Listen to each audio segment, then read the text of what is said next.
Hello, स्वागत है आपका एसएससी इंग्लिश सेट सॉल्यूशन में। सेट नंबर 10 का सॉल्यूशन हम लोग करेंगे। पहला क्वेश्चन है कॉमन एरर का।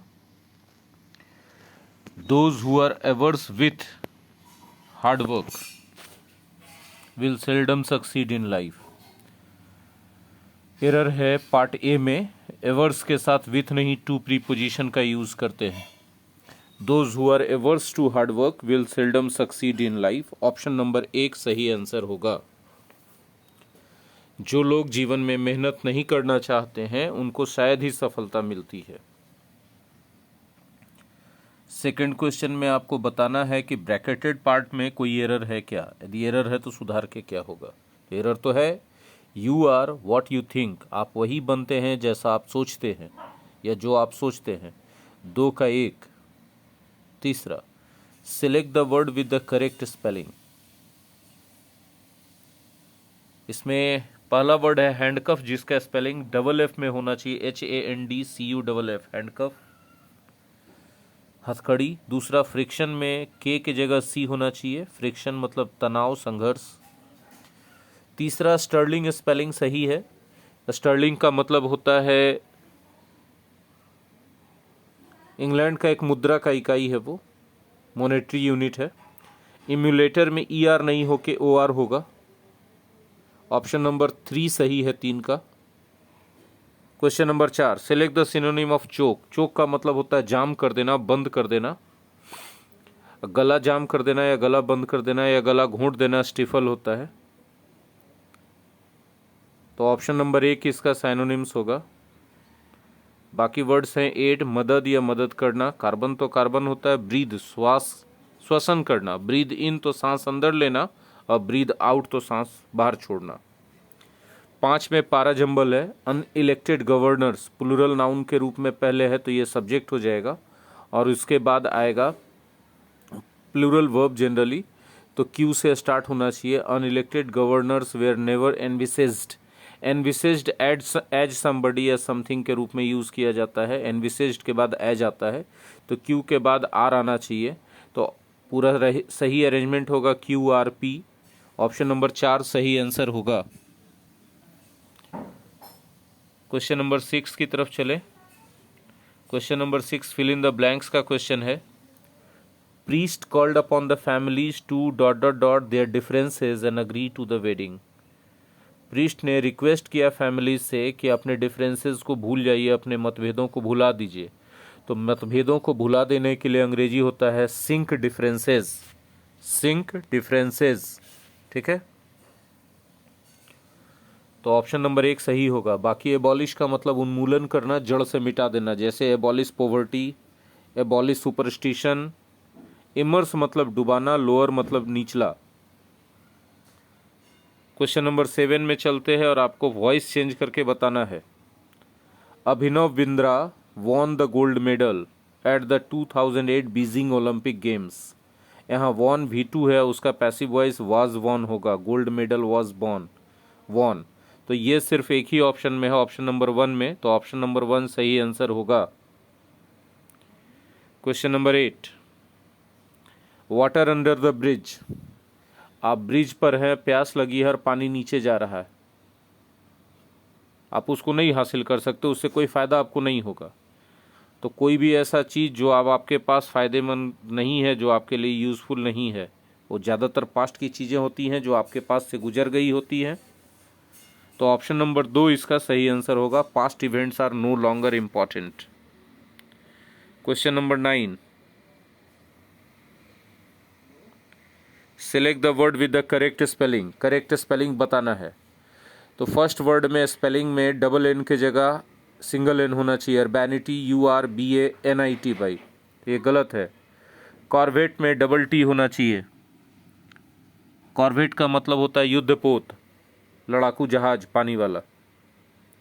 स्पेकल्स में सिंगल एल होना चाहिए। स्पेकल का मतलब होता है धब्बा। एंग्लिकन का स्पेलिंग सही है। एंग्लिकन का मतलब होता है अंग्रेजी चर्च से संबंधित। तो 9 का ऑप्शन नंबर 4 सही आंसर होगा। 10th, पाराजंबल है या अरेंजमेंट कह सकते हैं, रीअरेंजमेंट। इंडिया मस्ट एक मॉडल वर्ब है। मॉडल वर्ब के बाद V1 आता है। मॉडल वर्ब के बाद टू नहीं आ सकता, इसलिए P नहीं होगा। आर भी नहीं होगा क्योंकि मस्ट के बाद आर नहीं आ सकता। कन्वर्ट होगा V1 है इसीलिए, तो क्यू से स्टार्ट होगा और क्यू से स्टार्ट होने वाला एक ही ऑप्शन है, ऑप्शन नंबर 3। तो 10 का आंसर हो गया option number 3। Question number 11 OWS है, आपको बताना है short thick stick used as a weapon. छोटा सा मोटा सा छड़ी जिसको वेपन के रूप में यूज करते हैं, लाठी कहते हैं उसको कजल, CUDGEL, कजल। स्ट्रैंड का मतलब होता है छोड़ देना हाल पर, जैसे है वैसे अपने हाल पर छोड़ देना। केबल का मतलब होता है तार, और लैसो का मतलब होता है फंदा। ठीक है, 11 का ऑप्शन नंबर 4 सही आंसर होगा। क्वेश्चन नंबर 12 की ओर चल रहे हैं, जो कि नरेशन है। The director said comma inverted comma can you dance and she said no.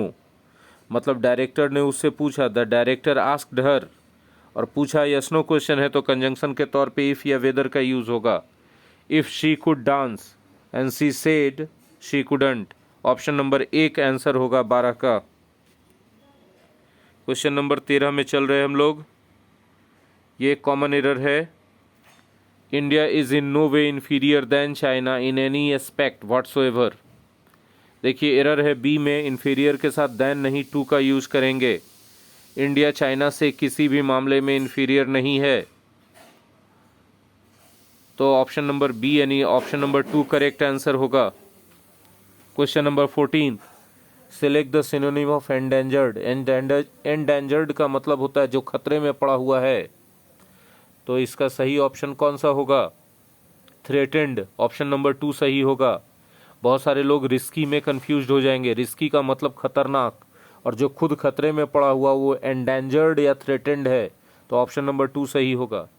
Third है प्रोटेक्टेड, इसका मतलब सुरक्षित, और 4 वार्निंग मतलब चेतावनी।